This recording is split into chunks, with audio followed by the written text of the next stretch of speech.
क्योंकि तुम्हें पता था कि कल मारे जाएंगे इस क्लास में। यहां कोचिंग में क्या है कि तुम्हें इस बात की सुविधा है कि नहीं करेंगे तो कोई कुछ नहीं बोलेगा। उस सुविधा की वजह से 90% लोग हार जाते हैं। मराठा भारत में साम्राज्य नहीं बन पाए क्योंककि वो कॉन्कर करना तो जानते थे, कंसोलिडेट करना नहीं जानते थे। सी इज इक्वल टू सी। अंग्रेज वो कॉन्कर करते थे, कंसोलिडेट करते थे। 1765 में बंगाल पे कब्जा किया, कंसोलिडेट किया 1793 तक, हजम किया। मराठा इन्होंने सिर्फ कॉन्कर किया, बस कंसोलिडेट कभी किया ही नहीं। तो पूरे भारत पर इन्होंने पूरे भारत को जीता लेकिन साम्राज्य नहीं बना पाए। इन्होंने बंगाल को खाया, फिर हजम किया, फिर 1799 में मैसूर पे हाथ डाला। जब मैसूर को कंसोलिडेट कर लिया तब 1816 में मराठा पे हाथ डाला। जब मराठा को कंसोलिडेट कर लिया तो 1843 में सिंध पे हाथ डाला। इन्होंने पूरे फॉर्मूले को फॉलो किया, कॉन्कर किया और कंसोलिडेट किया। मराठा सिर्फ कॉन्कर करते थे, कंसोलिडेशन पे उन्होंने कभी ध्यान ही नहीं दिया। तो हराया तो उन्होंने पूरे भारत के राजाओं को, लेकिन वो कभी साम्राज्य नहीं बन पाए।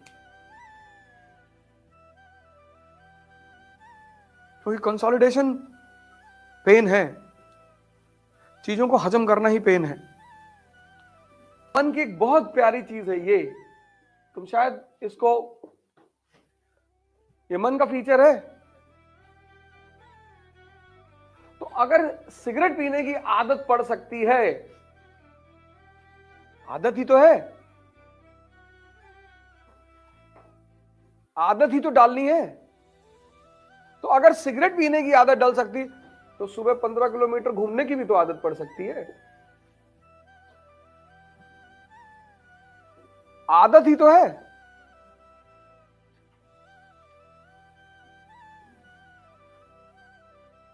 तुम अगर इसको नहीं छोड़ पा रहे हो कि आदत पड़ गई है, तो अपनी डायरी में लिख लो कि मुझे किन किन चीजों की आदत डालनी है।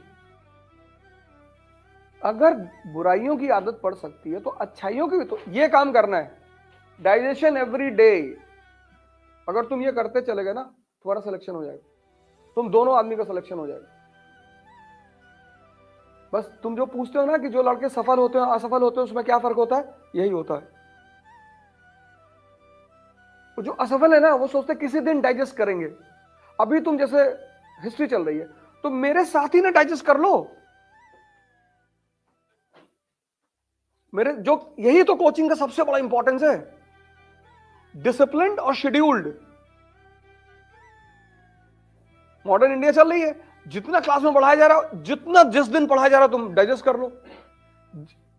हिस्ट्री की कोचिंग खत्म हुई, हिस्ट्री की क्लास खत्म हुई, तुम्हारा हिस्ट्री तैयार हो गया। तुम बाद का कुछ मत रखो। जब तुम बाद में रखते हो ना कि अभी सब खत्म हो जाने दो, बाद में तैयार करेंगे, तो हिस्ट्री, पॉलिटी, इकोनॉमी सब कंपाइल हो जाता है और तुम उसी में जो है वो एवलॉन्च बन जाता है तुम्हारा। बैठो, तुम उसी में दब के खत्म हो जाते हो। फिर तुम अपना दोष तो दोगे नहीं। अपना दोष देना बहुत बड़ी बात होती है। फिर वो पढ़ाए नहीं, मॉडर्न इंडिया में सोशल रिफॉर्म मूवमेंट छोड़ दिए थे, पढ़ाया ही नहीं, वो टीचर यहां सही नहीं, फिर दिल्ली जाएंगे। बहुत लोग बैठे हैं दिल्ली में, अब वो कहां जाए?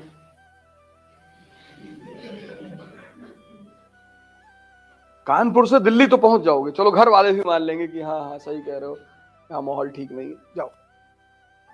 फिर वहां से कहां जाओ? हाँ? वहां से या तो हरिद्वार जाओगी और या मसूरी जाओगी, कोई रास्ता है नहीं, वापस नहीं आ सकते।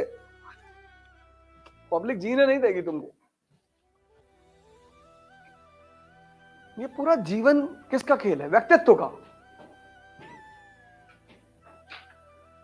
अगर डॉक्टर अंबेडकर सोच लेते कि मैं तो दलित हूं, मुझे तो ब्राह्मण, आज तो दलित के पास इतनी सारे राइट्स हैं, उस समय तो कुछ था ही नहीं। क्या सोच रही होगी उस आदमी की? मुझे उस आदमी से सिर्फ एक बात पे लगाव है, उस आदमी की सोच पर। तब तो कोई नियम नहीं था ना, कानून, कि किसी को गाली दोगे, जाति बोलोगे तो तुम्हारे ऊपर एफआईआर हो जाएगा। तब तो ये सब था नहीं। आज कितनी पोजीशन स्ट्रांग है। उस समय उस आदमी का साथ कानून ने नहीं दिया, उसके विचारों ने दिया।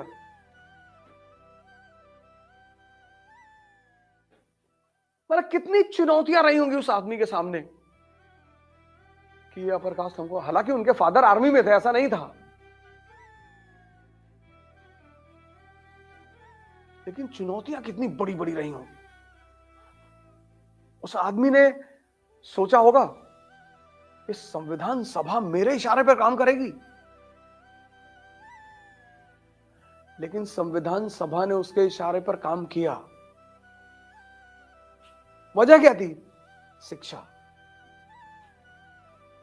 इकोनॉमी से 2 जगह से डॉक्टरेट हैं, 2 जगह से, एक लंदन से, एक अमेरिका से।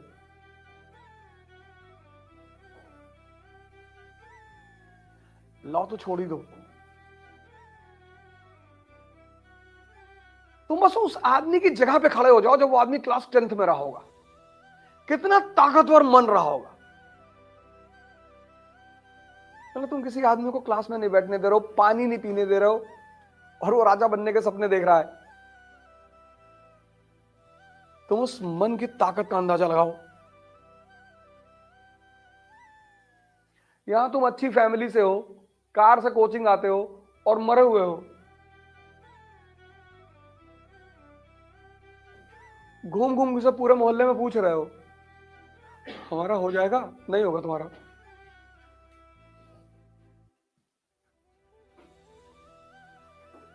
जिंदगी का सबसे प्यारा पहलू पता क्या है? रिस्क, जो 99% लोग ले नहीं सकते। गारंटी चाहिए हर चीज में। कपड़ा खरीदते 4 बार पूछते हैं, भैया कलर तो नहीं छोड़ेगा? नहीं नहीं नहीं, तो ले जाओ, कलर छूट जाएगा, दूसरा खरीद लेना।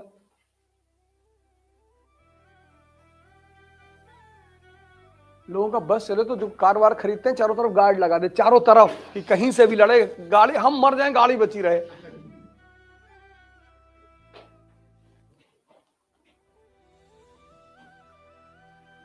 मोबाइल को कैसे बचा के रखते हैं लोग? Cover, tempered glass.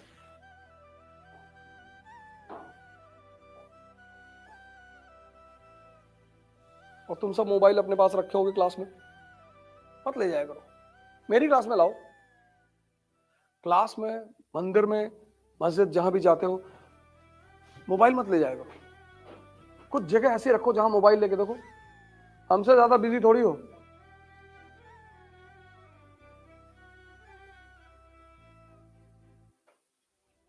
हाँ, तुम्हारी गर्लफ्रेंड है तो तुम मोबाइल रख सकते हो। ये छूट लड़कों को ही है, तब रख सकते, लेकिन हमको सबूत देना पड़ेगा। क्यों रखे हुए हो यार? 2-2.5 घंटा कम से कम कायदे से पूरा दिमाग तो लगा दो।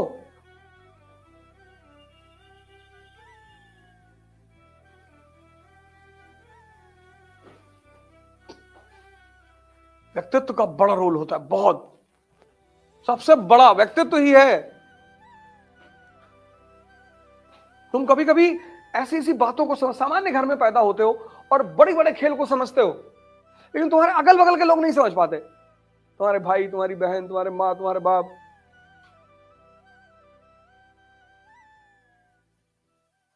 मोदी जी ने अगर क्लास 10th में कहा होगा अपने माँ से कि मैं प्रधानमंत्री बनूंगा, तो हो सकता है 2-3 डंडा मारी हो उनकी माँ कि दिन में मत पिया करो।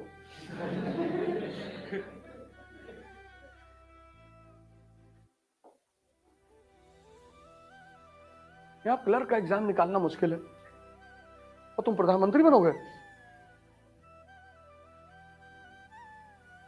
दोपहर में लगा लेते हो। लेकिन उस आदमी को सूत्र पता चल गया था, जिसको भी सूत्र एक ही है, सूत्र एक ही है, मेंटल एंड फिजिकल स्ट्रेंथ, और कोई सूत्र ही नहीं है ही नहीं। क्योंकि दोनों की ताकत एक चीज तुम्हारे अंदर पैदा करेगी, उत्साह।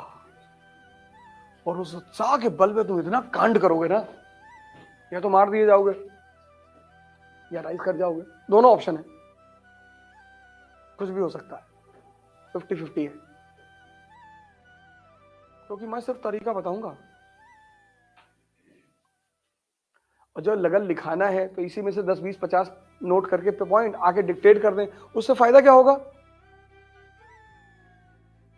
ये सीख रहे हो जो अभी क्लास चल रही है, दिमाग में दर्द हो रहा होगा, मजा भी आ रहा होगा नहीं? और अगर मैं 20 पन्ना ले आऊं यहां पे और डिक्टेट करूं, तो तुम्हें फील तो होगा कि बहुत बहुत मिल गया यार, पर तुम अंदर से खाली रहोगे। यही फर्क है ना पुरोहित परंपरा में और सेंट परंपरा में। पंडित तुम्हारे घर आता पूजा कराने, कोई भी पूजा, तो तुम्हें फील होता है कि बड़ी जबरदस्त पूजा हुई यार। और पैराफर्नेलिया ही ऐसे करता है, पूरा चक्र वक्र ऐसे बना के, बीच में गौरी शंकर और पत्थर और बेल पकटा सारा सामान लेकर आओ, और तुम बस ऐसे बैठ के देखते हो।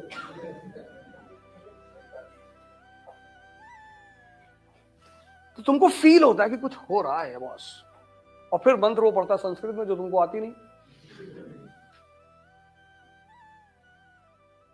लेकिन जब तुम बुद्ध के पास जाते हो, कहते हैं यार देखो, ड्रामेबाजी बंद करो, आंख बंद करके बैठना शुरू कर दो। वो लगता है आंख बंद करने सब हो जाएगा। हाँ, बुद्ध तुमसे कुछ करने के लिए कहते हैं, पंडित कहते तुम मत करो, पैसा लेके बैठ जाओ बस, हम करेंगे। और ये परंपरा सारे धर्मों में है, ऐसा नहीं हिंदुओं में है, इस्लाम में, क्रिश्चियनिटी में, दो लोग हैं हर जगह, एक पुरोहित एक संत। संत कहता है तुम काम करोगे, तुम मरोगे, मैं तरीका बताऊंगा। इसलिए संतों के पास लोग नहीं जाते, यार प्राणायाम करने के लिए कह रहे हैं। अब कबीर स्टेटमेंट दे रहे हैं कि कबीरा खड़ा बाजार में लिए लुगाठी हाथ, और जो घर जा रहे आप ना सो चले हमारे साथ। यहां घर बनाने की तमन्ना है, तुम जलाने की बात कर रहे हो। कौन जाएगा कबीर के साथ? कबीरा खड़ा बाजार में लिए लुगाठी, ये आग जला के रखे हैं, अपना घर फूकना है तो मेरे साथ आओ। पुरोहित क्या कहता है, क्या हो बताओ क्या हुआ? सर 2 बार फ्री दिए नहीं हुआ। हाँ, काल सर्प की पूजा कराओ, तुम्हारा राहु बहुत खराब चल रहा है। तुम्हें कुछ नहीं करना है,